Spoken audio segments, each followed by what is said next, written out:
Khilafah, sebuah institusi pemerintahan Islam yang berjalan sejak zaman para sahabat hingga tahun 1924. Ia merupakan sebuah simbol keagungan peradaban Islam selama hampir 1300 tahun.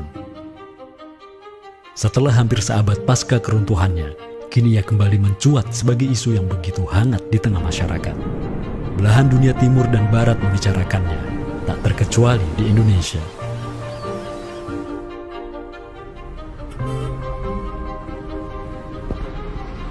Perdebatan tentang khilafah tak terhindarkan.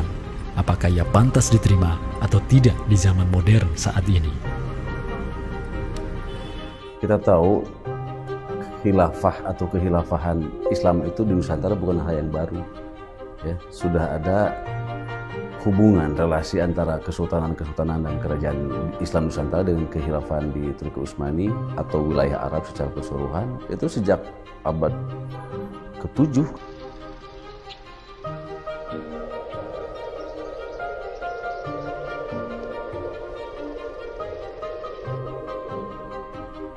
Sejarah khilafah yang panjang di pentas dunia telah memainkan debutnya di Nusantara.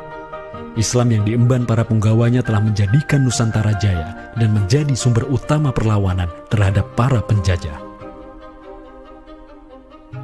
Inilah kisah tentang Nusantara dan jalinannya dengan sang negara adidaya. Inilah kisah tentang khilafah yang menjadikan rakyat Nusantara sebagai satu umat dengan Muslim sedunia. Inilah kisah tentang jejak khilafah di Nusantara.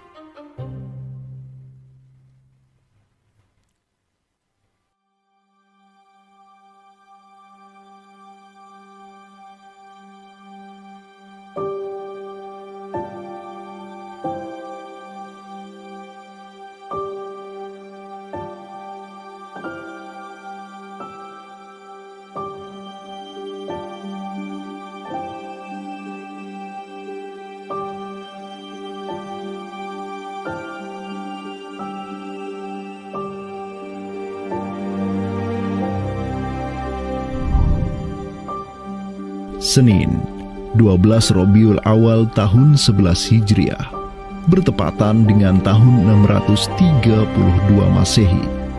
Seluruh langit dunia dirundung mendung. Semua orang di Madinah menundukkan wajahnya, kosong pandangan seraya bercucuran air mata. Di pagi itu, kabar duka menyeruak ke seluruh negeri. Rasulullah Sallallahu Alaihi Wasallam wafat. Pada saat Rasulullah SAW wafat, Abu Bakar itu berkhutbah.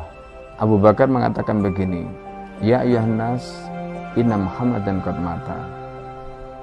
Wala budda lihada dini man yakumu bihi. Kata Abu Bakar begitu. Wahai manusia, sesungguhnya Muhammad sudah wafat. Dan urusan agama ini harus ada yang mengurusnya. Setelah Abu Bakar menyampaikan demikian, para sahabat pun segera bersepakat untuk mencari dan memilih Khalifatur Rasulillah, seorang pengganti Nabi, untuk menjaga agama dan menjalankan urusan dunia. Mereka bahkan lebih menyegerakan urusan ini ketimbang menyegerakan pemakaman jasad Rasulullah SAW yang mulia, menandakan bahwa urusan kepemimpinan untuk kaum muslimin pasca wafatnya Nabi merupakan perkara yang amat mendesak. Karena itu Sayyidina Umar juga mengatakan, La islama illa bil jamaah, wala jama'atan illa bil imarah, wala imaratan illa bit ta'ah. Umar juga memahami sebagaimana yang dipahami oleh Abu Bakar. Islam ini tidak akan kuat kecuali dengan adanya jamaah, dengan adanya persatuan. Dan tidak mungkin umat ini bisa bersatu kecuali dengan adanya imarah, adanya khilafah, adanya kepemimpinan. Dan tidak mungkin adanya imarah kecuali dengan adanya ketaatan. Jadi para sahabat itu paham itu. Kemudian para sahabat itu juga menjalankan apa yang diperintahkan Nabi dalam hadis yang lain. Apa kata Rasulullah? Alaikum bisunnati. Kalian harus pegang teguh sunnahku. Wa sunnatil khulafa'ir rasyidin al-mahdiyyin min ba'di. Dan sunnah para khalifah rasyidin al-mahdiyyin min ba'di mendapatkan petunjuk setelahku. Kemudian Nabi mengatakan, Addu alaiha bin nawajidi. Kalian harus gigit sunnah itu dengan menggunakan gigi geram dan jangan dilepaskan. sunnah yang ditinggalkan oleh para khulafaur rasyidin itu apa? Pertanyaannya begitu. Jawabannya tidak lain adalah khilafah itu, sistem khilafah itu. Maka di Saqifah Bani Sa'idah bersepakatlah kaum muslimin untuk memilih Abu Bakar sebagai khalifah pertama untuk mengatur negara mereka yang disebut sebagai khilafah Islamiyah. Negara khilafah di bawah kepemimpinan Abu Bakar dan khalifah-khalifah setelahnya, Umar bin Khattab, Utsman bin Affan, dan Ali bin Abi Thalib cepat sekali berkembang. Mereka memperluas wilayah khilafah hingga mendobrak dua negara adidaya saat itu, Kekaisaran Persia dan Imperium Romawi. Semua aktivitas ekspansi tersebut merupakan realisasi kebijakan politik luar negeri khilafah Islamiyah, dakwah, dan jihad. Sementara di Timur Tengah sedang terjadi revolusi tauhid yang luar biasa dengan munculnya negara adidaya baru yang bernama Khilafah Islamiyah. Jauh di sebelah timur, terbentang sehamparan kepulauan yang teramat luas wilayahnya. Masing-masing pulau ini begitu hijau hutannya, mata air mengalir dengan begitu derasnya, disertai kekayaan alam yang melimpah ruah jumlahnya, baik di bawah maupun di atas tanah, baik sebelum maupun selepas pantai. Negeri itu dikenal sebagai Nusantara. Diapit oleh dua benua dan dua samudra, amatlah strategis posisi wilayah Nusantara, menjadikan ia sebagai pelabuhan dagang yang ramai, tempat bertemunya bangsa-bangsa dunia. Kala itu, belumlah penduduk di Nusantara mengenal Islam, sementara kehidupan mereka sedang diselimuti oleh kegelapan. Namun, tatkala Islam sedang membara di Timur Tengah, tentu sampailah pengaruhnya ke Nusantara.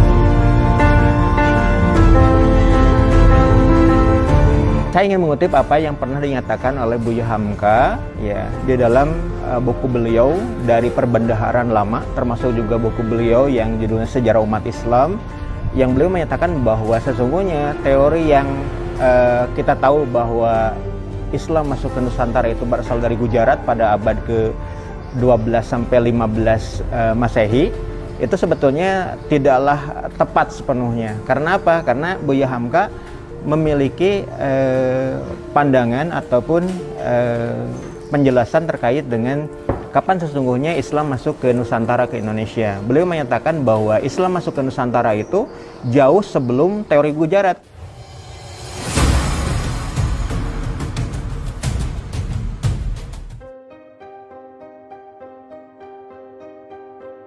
Di bawah pemerintahan Khulafaur Rasyidin yang wilayahnya membentang dari Afrika Utara sampai Persia, perdagangan kaum muslimin berkembang pesat dengan dikuasainya pelabuhan-pelabuhan strategis di Samudra Hindia. Hubungan diplomatik dan komersial pun terjalin dengan sejumlah kerajaan dari India sampai Cina. Sui Tang Shu, sebuah kronik kuno dari dinasti Tang di Cina mencatat, telah datang serombongan utusan khilafah ke hadapan penguasa Cina di tahun 651 Masehi, di mana tahun tersebut merupakan masa Khalifah Utsman bin Affan. Hubungan khilafah dengan dunia timur terus berlanjut sampai di mana khilafah beralih ke pemimpinannya di bawah otoritas Bani Umayyah. Apabila hubungan negara khilafah dengan kekaisaran Cina sudah terjalin sejak masa Khulafaur Rasyidin melalui jalur laut, tentulah utusan khilafah akan melalui wilayah Nusantara yang menjadi penghubung antara Timur Tengah dan Asia Timur. Dan di ujung paling barat wilayah Nusantara, terdapat pulau besar yang kala itu dikenal oleh bangsa Arab sebagai Sribuza, pelafalan mereka untuk menyebut kerajaan Sriwijaya. Pelabuhan-pelabuhan di kerajaan Sriwijaya senantiasa menjadi titik transit setiap kapal yang hendak melanjutkan perjalanannya. Tentu, penguasa Sriwijaya akan menyadari keberadaan pelayar-pelayar muslim yang singgah di wilayah kekuasaannya. fakta bahwa kerajaan Maharaja Indravarman di Sriwijaya itu ada komunikasi dengan Daulah Umayyah, mengirim surat 2 kali yang isi suratnya itu dari raja dengan 1000 gajah ya dan sebagainya, yang menunjukkan surat menyurat seabad itu yang menunjukkan ada hubungan kekhilafahan dengan Nusantara. Dan secara historis ya sangat logis ketika itu superpower dunia adalah khilafah. Surat yang dikirim oleh Maharaja Sri Indrawarman dari Sriwijaya tersebut dialamatkan ke Damaskus, ibu kota Khilafah Umayyah yang saat itu dipimpin oleh Khalifah Umar bin Abdul Aziz.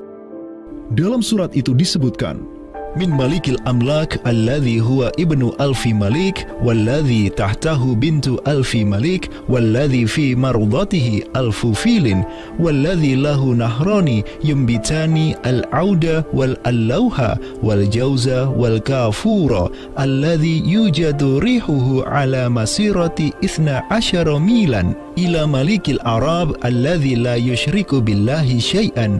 Amma ba'du, fa inni qad ba'athtu ilayka bihadiyatin wa ma hiya bihadiyatin walakinnaha tahiyatun wa ahbabtu an tab'atha ilayya rajulan yu'allimunil islama wa yuwaqqifuni ala hududihi wassalam. Maka di bawah kepemimpinan sang Khalifah Umar bin Abdul Aziz, khilafah menyebarkan rahmatan lil alamin ke segala penjuru dunia, termasuk Nusantara.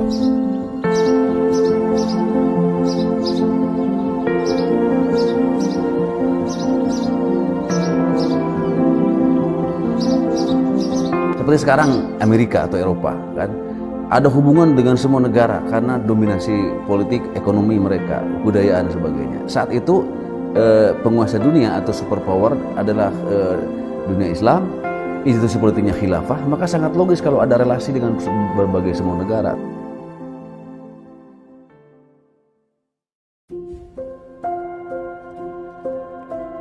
Tahun 1258, dari arah timur datanglah segerombolan pasukan yang mengerikan.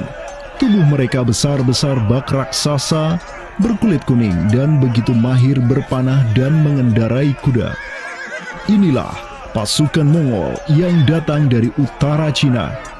Khalifah Al-Musta'sim itu dibunuh oleh Hulagu Khan, ya, pemimpin tentara Mongol.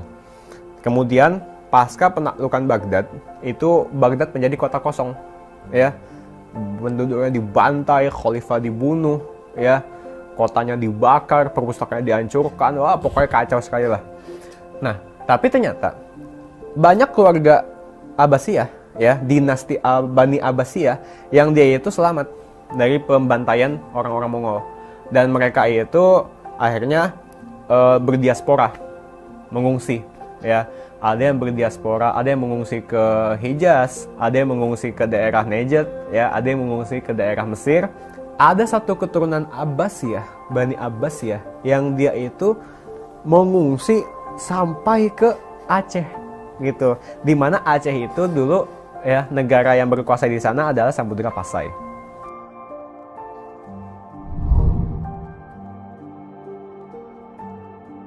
Terdapat 3 orang Bani Abbasiyah yang diketahui dimakamkan di Aceh, yakni yang pertama Sodrul Akabir Abdullah bin Muhammad Al-Abbasi, keturunan Khalifah Al-Mustaunsir Billah. Kedua, istrinya Siti Rahiman binti Malikul Mu'azzam, dan ketiga, anaknya Sodrul Akabir Yusuf bin Abdullah Al-Abbasi. Mereka bertiga dimakamkan di kompleks yang sama. Yang paling monumental, yang paling besar di sini kita lihat adalah seorang tokoh yang memiliki predikat As-Sadr Al-Kabir ataupun pengawal para pembesar yang derajatnya mungkin setingkat dengan Perdana Menteri. Beliau bernama Abdullah bin Muhammad bin Abdul Qadir bin Abdul Aziz bin Al-Mansur Abi Ja'far Al-Abbasi, yang mana genetika beliau yang daripada Al-Mansur ini sendiri yang merupakan kakek buyut daripada Abdullah ini adalah seorang khalifah dari Bani Abbasiyah. Bani Abbas ini yang terkubur di Aceh, ya, Lok Sumawe ini, ayahnya ini, ya, Muhammad bin Abdul Qadir. Ternyata dia itu dicatat oleh Ibnu Battuta, ya, dicatat oleh Ibnu Battuta dalam rihlahnya kitab Tuhfatun Nazar, ya. Nah, dia itu ayahnya Abdullah bin Muhammad Sodrul Akabir yang di Pasai itu menjadi gubernur, ya, menjadi gubernur di mana? Di daerah India, gitu, dicatat oleh Ibnu Battuta, gitu, ya. Dan Ibnu Battuta mencatat sultan-sultan di India itu begitu hormat, ya, begitu taat, dan mereka itu memuliakan keturunan Khalifah Abbasiyah ini, ya, keturunan Khalifah Al-Mustansir Billah, begitu. Nah, ini mengindikasikan bahwasanya apa? Sultan-sultan India itu begitu memuliakan, dan mereka itu dalam satu riwayat lain juga membaiat Khalifah Abbasiyah yang ada di Mesir. Sementara sultan-sultan di India, ya, kesultanan Islam di India itu punya hubungan erat dengan Samudra Pasai, begitu. Nah, di sini kita bisa menduga kuat bahwasanya Samudra Pasai itu juga berbaiat kepada Khalifah Abbasiyah. Samudra Pasai pada masa itu berbaiat kepada dinasti sebelum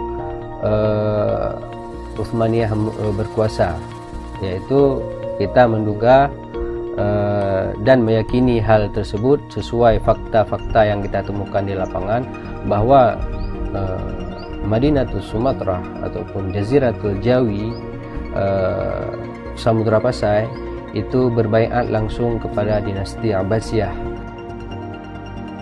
Sultan Zainal Abidin bin Ahmad bin Malikus Zahir bin Malikus Saleh, penguasa Pasai di masa Sodrul Akabir Abdullah Al-Abbasi hidup, menyatakan baiatnya kepada Khalifah Al-Mutawakkil 'ala Allah di Kairo di awal abad ke-15.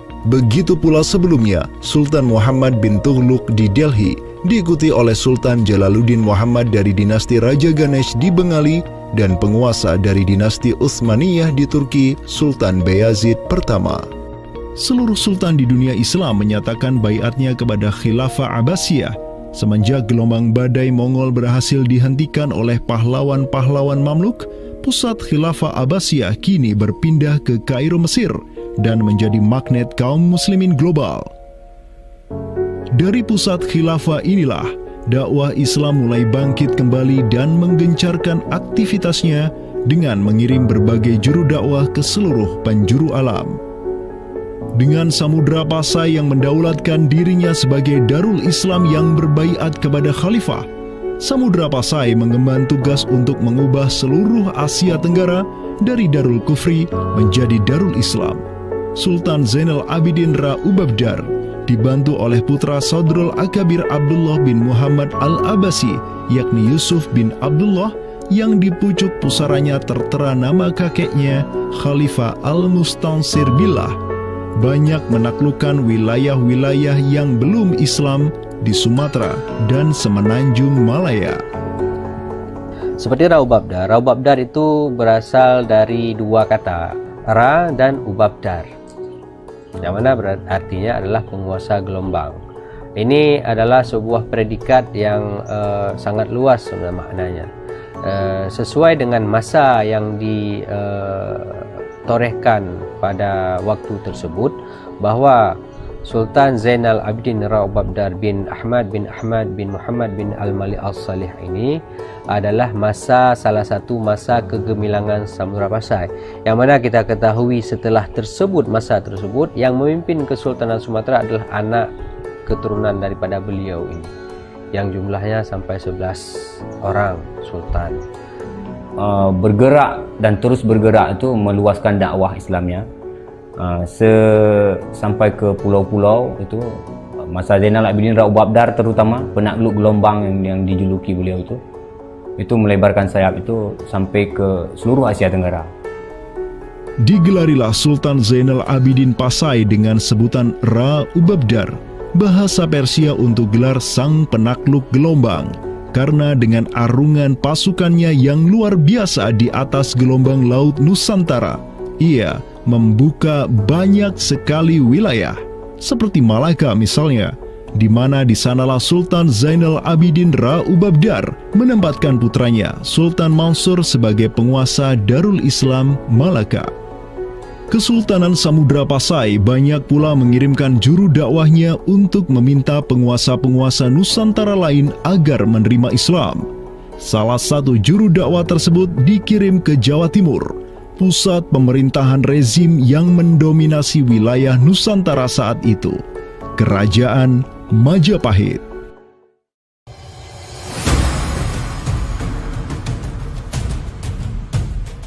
Gresik, Jawa Timur. Di kota yang hanya berjarak 60 km dari Trowulan, ibu kota Kerajaan Majapahit, terbaring jasad mulia di atas pusara marmer yang begitu indah. Inilah kubur seseorang yang menginisiasi tegaknya Islam di tanah Jawa, Maulana Malik Ibrahim, yang kemudian dikenal sebagai Sunan Gresik. Malik Ibrahim adalah seorang yang berkedudukan tinggi di lingkaran kuasa Samudra Pasai, terlihat dari gelarnya yang bertajuk Umdatus Salatin wal Wuzara, pondasi para sultan dan wazir, di mana gelar tersebut adalah gelar untuk wakil Sultan Samudra Pasai, sebagaimana yang dicatat oleh Ibnu Batutah. Gelarnya yang lain seperti Burhanud Daulah Waddin, penerang negara dan agama, adalah gelar yang disematkan kepadanya selayaknya gelar-gelar yang diberikan Khilafah Abbasiyah kepada pejabat-pejabat penting daulah, sebuah gelar yang begitu politis sekaligus agamis.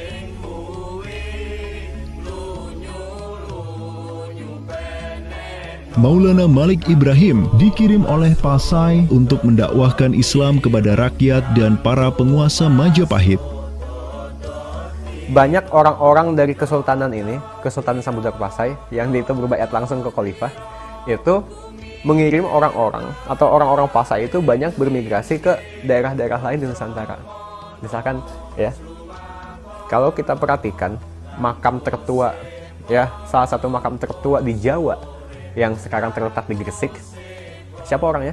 Ya, pemilik makam ini itu adalah Maulana Malik Ibrahim.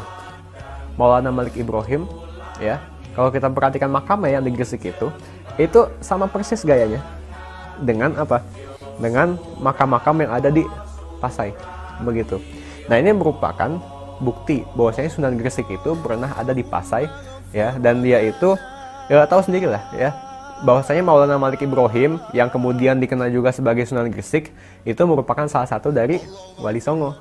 Bersama kakek, paman, keponakan, cucu cicit dan murid-murid pilihannya yang kemudian disebut Wali Songo, Maulana Malik Ibrahim berdakwah di Jawa dan menyebarkan Islam di kalangan penduduknya. Mereka mendapat sokongan penuh dari negara yang berkuasa di Samudra Pasai, kesultanan yang berbaiat kepada Khilafah Abbasiyah. Dakwah mereka terus berkembang, perlahan namun pasti, dan mulai melumat persendian kuasa Majapahit yang mulai keropos akibat kekacauan internal mereka sendiri.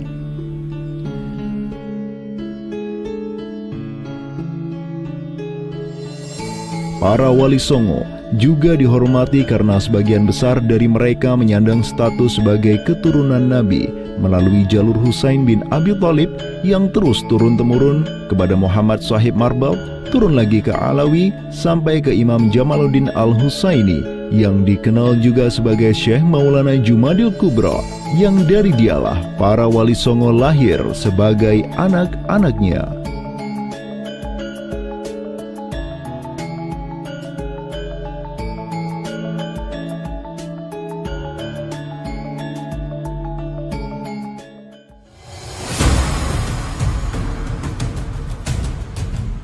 Bertolak dari Gresik, dakwah para wali menyebar ke kota-kota lainnya di Pulau Jawa, bahkan sampai keluar Jawa seperti Maluku, Ternate, Makassar, Kalimantan, dan sebagainya.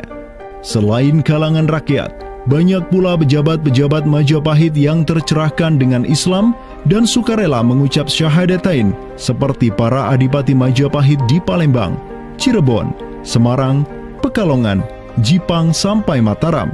Tak tanggung-tanggung, di antara mereka yang berislam bahkan merupakan sang putra mahkota Majapahit sendiri, Pangeran Jimbun alias Raden Patah, yang merupakan buah dari pernikahan Raja Brawijaya kelima dengan seorang putri Cina.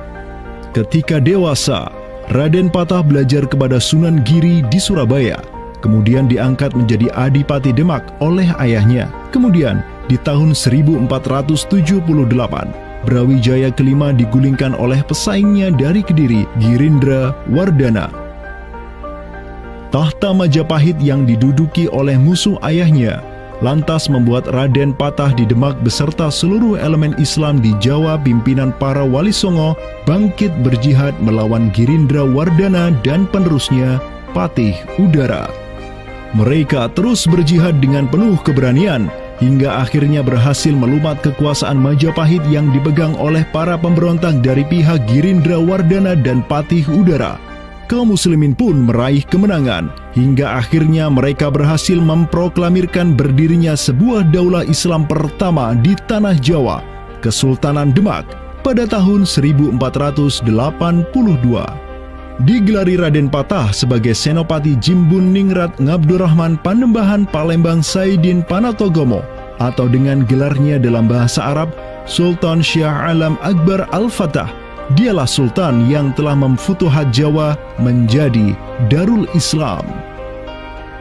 Dengan berdirinya Demak sebagai daulah Islam pertama yang berdaulat di Tanah Jawa, bertambahlah kuat bargaining politik Islam di kawasan Nusantara bersama-sama dengan Kesultanan Samudra Pasai di Sumatera, Kesultanan Malaka di Semenanjung Malaya, Kesultanan Brunei di Borneo, Kesultanan Sulu di Filipina, begitu pula Sultan pertama di Ternate, Sultan Zainal Abidin, yang pernah menimba ilmu ke Jawa di bawah bimbingan Sunan Giri. Dalam rentang abad yang bersamaan, kemenangan daulah Islam di kawasan Nusantara juga diiringi dengan penaklukan Konstantinopel, ibu kota Romawi Timur, oleh salah seorang sultan dari Bani Uthmaniyah, Muhammad Al-Fatih. Penaklukan Konstantinopel sekaligus menandakan tamatnya riwayat Imperium Romawi Timur untuk selama-lamanya.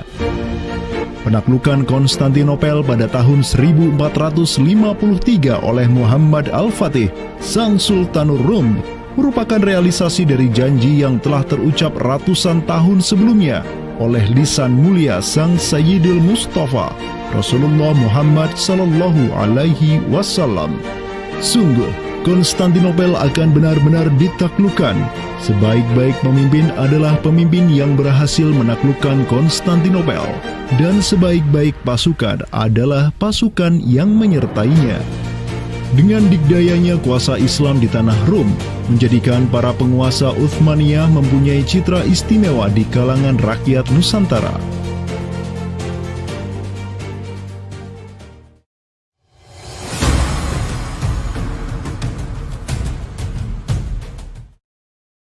Namun demikian, dikala penaklukan demi penaklukan sedang digencarkan oleh tentara Islam mulai dari Rum sampai ke Nusantara, penaklukan yang sama juga digencarkan oleh tentara Kristen di ujung paling barat dunia Islam, Andalusia.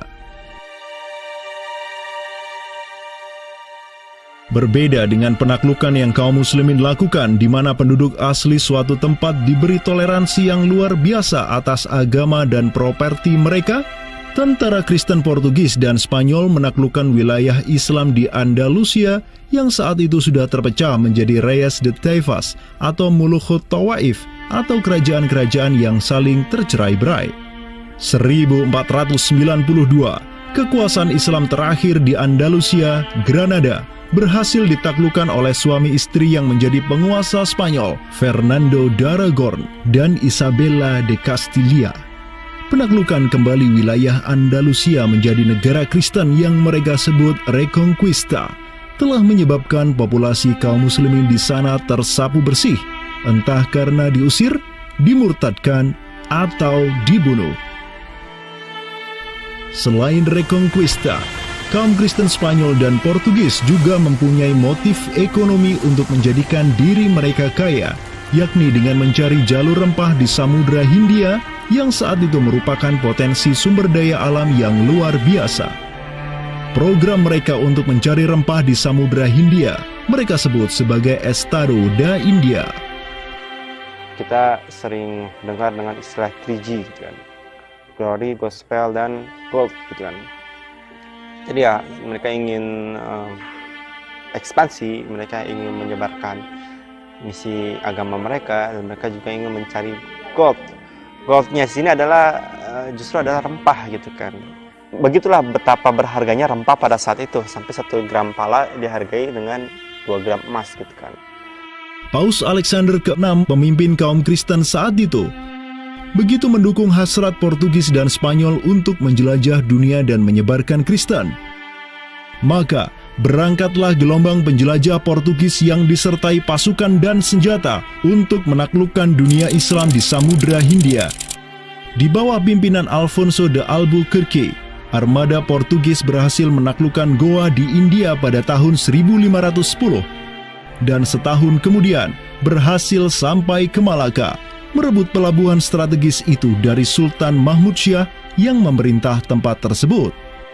Dari Aceh ini, di mana surat Aceh ini itu selain memberikan baiat, dia itu juga meminta pertolongan kepada Khalifah Amirul Mukminin sebagai pelindung dunia Islam global agar mengirim sejumlah persenjataan, ya, kapal perang, ahli-ahli militer, ya, kemana? Ke Aceh untuk menghadapi Portugis yang saat itu sedang menguasai Selat Malaka. Begitu. Nah, akhirnya apa? Bahkan Sultan Selim kedua itu menyebutkan, ya, Aceh itu sebagai wilayati Aceh, ya. Wilayat itu asal katanya dari bahasa Arab, wilayah. Wilayah itu kalau dalam istilah tata negara Islam, ya, merupakan provinsi, gitu.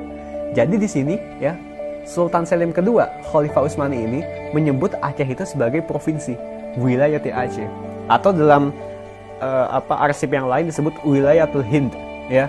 Kemudian kalau dari segi kerjasama militer, ya, itu dengan ditandai dengan pengiriman artileri perang yang cukup luar biasa, yang bahkan sampai yang namanya meriam-meriam monster dalam meriam penghancur, dan kemudian tim ahli pembuat meriam yang dikirimkan dari Turki ke Aceh Darussalam. Tapi ya qadarullah, ternyata saat itu terjadi pemberontakan di daerah Yaman, ya. Pasukan-pasukan yang seyogyanya dikirim ke Aceh itu dialihkan ke Yaman, ya. Walaupun dialihkan ke Yaman untuk memadamkan pemberontakan di sana, tapi tatkala pemberontakan itu selesai, apakah misi ke Aceh itu tetap berlanjut? Lanjut, ya. Tetap berlanjut. Nah, akhirnya sejarah mencatat bahwasanya ada 2 kapal galeon, ya, 2 kapal perang besar yang dimana isinya merupakan perwira-perwira ahli militer dari Utsmaniyah dikirim ke Sultan Alauddin Riayat Shah Al-Qahar, ya. Nah, dan ini, ya, menurut Profesor Amirul Hadi, ya, jumlahnya 400, ya. Janissaries, tentara elit Utsmaniyah, dikirim ke Aceh.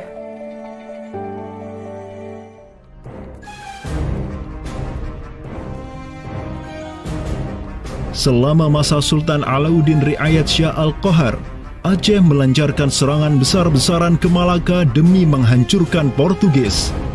Serangan-serangan itu dilaksanakan pada tahun 1537, 1564, dan 1568. Pada serangan yang ketiga di tahun 1568, armada raksasa berkekuatan 15.000 Ghazi Aceh, 400 Janissaries dari Khilafah Utsmaniyah, dan 200 meriam monster karya para ahli senjata Utsmaniyah berangkat ke Malaka yang dikomando langsung oleh Sultan Alauddin Riayat Shah Al-Qahar. Portugis yang bercokol di Malaka benar-benar kewalahan dan hancur berantakan ketika diserang bertubi-tubi oleh pasukan Aceh.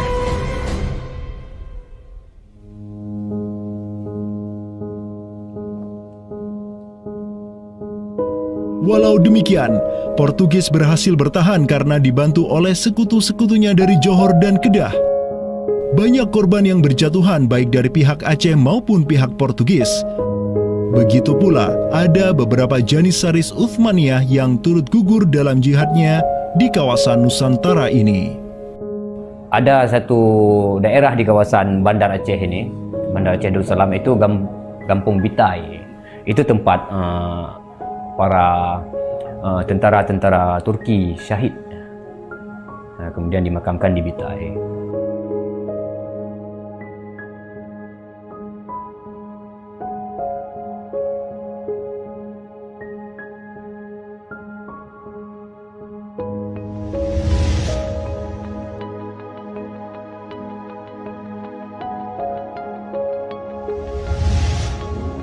Mungkin kita melihat juga dari segi numismatik atau mata uangnya, banyak sekali dirham-dirham Turki Utsmani kita temukan di sini. Ini adalah Gampung Pande, sebuah rawa kumuh yang terletak di tepi pantai Kutaraja, Banda Aceh. Semenjak tahun 2006, tempat ini sudah dijadikan sebagai tempat pembuangan akhir untuk sampah dan tinja. Kemudian sempat pula ingin dibangun di atasnya instalasi pengolahan air limbah atau IPAL oleh Pemda setempat. Namun siapa sangka, di tempat yang nasibnya begitu menyedihkan hari ini, di tahun 2013 lalu, telah ditemukan tidak kurang dari 6.000 keping dinar dan dirham yang dicetak oleh Khilafah Utsmaniyah dan Kesultanan Aceh. Dari Sultan Sulaiman Al-Qanuni kita temukan di sini. Kemudian Sultan Murad juga kita temukan di sini. Gampung Pande yang merupakan salah satu kawasan Islam tertua di Aceh, di mana di sanalah terdapat ribuan makam tokoh-tokoh penting Islam yang datang dari seluruh penjuru negeri. Dan beginilah nasibnya sekarang, terhinakan oleh orang-orang yang melupakan sejarah besarnya, tak tersentuh oleh peradaban modern yang durhaka kepada sejarah Islamnya. Walau demikian, kenangan tentang mereka takkan pernah hilang dan akan terus teringat oleh anak cucu kita. Mereka akan terus mengingat bahwa orang tua kita dahulu, para penguasa kita yang soleh dulu, pernah menyatakan baiatnya kepada Amirul Mukminin, khalifahnya umat Rasulullah Sallallahu Alaihi Wasallam. Inilah kubur orang yang dirahmati lagi diampuni. Dialah Al-Ghazi, sang petarung di jalan Tuhan semesta alam, penentang kaum kafir dan musyrikin, pecinta kaum fakir dan miskin, Sultan Alauddin Riayat Shah, naungan Allah di muka bumi, putra Sultan Ali Mughayat Shah. Semoga Allah menyiramkan rahmat ke atas pusaranya dan menjadikan surga tempat kediamannya.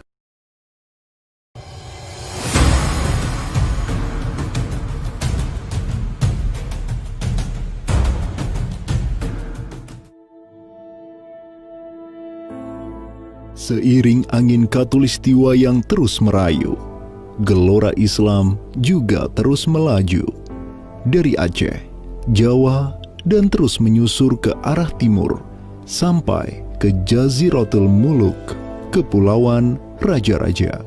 Di Maluku, yang juga dikenal sebagai Kepulauan Rempah-Rempah, ada begitu banyak raja yang berkuasa di masing-masing pulaunya.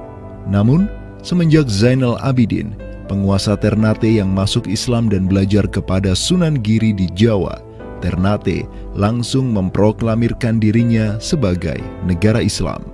Langkah politis Sultan Ternate ini pun secara cepat diikuti oleh penguasa-penguasa lain di Maluku, sehingga negeri dengan ratusan pulau ini menjadi sebuah darul Islam. Tatkala Portugis menaklukkan Malaka, sang jenderal Portugis Alfonso de Albuquerque mengirim 3 kapal di bawah pimpinan Francisco de Serrao. Mereka berhasil mencapai Maluku, kemudian berbasis di Pulau Ambon, Banda, dan Seram. Saat itu, para penguasa Islam di Maluku terutama Ternate dan Tidore menyambut baik kedatangan Portugis. Namun seiring waktu berjalan, kemudahan fasilitas yang diberikan para penguasa Maluku membuat kaum Portugis lupa diri. Mereka secara masif memonopoli perdagangan rempah dan memurtadkan kaum muslim. Tatkala salah seorang penguasa Ternate, Sultan Hairun Jamil, mulai menggugat kelakuan lalim Portugis, Sultan Khairun pun dibunuh secara keji oleh gubernur Portugis di Maluku, Diego Lopes de Mesquita, pada Februari 1570. Pasca tragedi tersebut, tahta Kesultanan Ternate dipimpin Sultan Babullah Datuk Shah bin Khairun, seorang sultan yang segera menjadi ancaman mematikan bagi kedudukan Portugis di Maluku. Dengan pasukan laut raksasanya, Sultan Babullah menyerbu setiap benteng Portugis yang ada di Maluku. Segala kapal dan bala bantuan yang hendak dikirim untuk Portugis dari Goa dan Malaka diblokade oleh pasukan Babullah. Persenjataan kaum muslim Maluku pun cukup membuat Portugis gemetaran.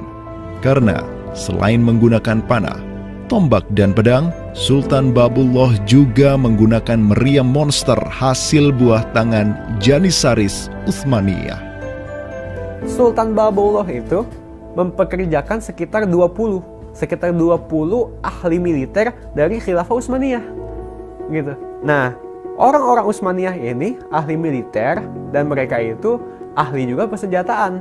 Pasukan-pasukan persenjataan itu diproduksi oleh orang-orang Utsmani ini dan mereka itu mengajarkan kepada orang-orang Maluku, pasukan Sultan Babullah, untuk membuat senjata. 20 orang Utsmaniyah ini merupakan sebuah tim ahli senjata yang menjadi bagian dari pasukan Khilafah Utsmaniyah yang dikirim Khalifah Selim II kepada Sultan Alauddin Riayat Shah Al-Qahar di Aceh. Dengan pengalaman yang mereka dapatkan setelah membantu Sultan Aceh berjihad melawan Portugis di Malaka, 20 Janissaris ini melanjutkan perjalanan mereka dari Aceh menuju Ternate. Peperangan dan pengepungan pasukan Babullah untuk menyerang Portugis yang bersembunyi di benteng-benteng mereka terus berjalan selama 5 tahun, dari tahun 1570 sampai tahun 1575. Akibat pengepungan tersebut, kaum Portugis amat menderita dengan kelaparan, sampai-sampai mereka memakan anjing, tikus, sampai cicak demi bertahan hidup. Hingga akhirnya pada 27 Desember 1575, Portugis mengibarkan bendera putih. Mereka pergi dari Maluku untuk selama-lamanya dengan rasa malu yang tiada terperi. Sultan Babullah yang terus berkuasa sampai tahun 1583 terus mengekspansi banyak wilayah di timur Nusantara untuk menjadi Darul Islam. Raja Makassar, Karaeng Bonto Langkasa, berhasil Babullah Islamkan sehingga Makassar menjadi Darul Islam. Begitu pula dengan Luwuk, Banggai, Mindanao, Nusa Tenggara, Aru, Halmahera, Jailolo, Bacan, hingga Papua. Semuanya tunduk kepada Sultan Babullah sehingga ia dijuluki sebagai penguasa 92 pulau. Dengan prestasi yang demikian luar biasa, tentu Babullah tidak berdiri sendiri.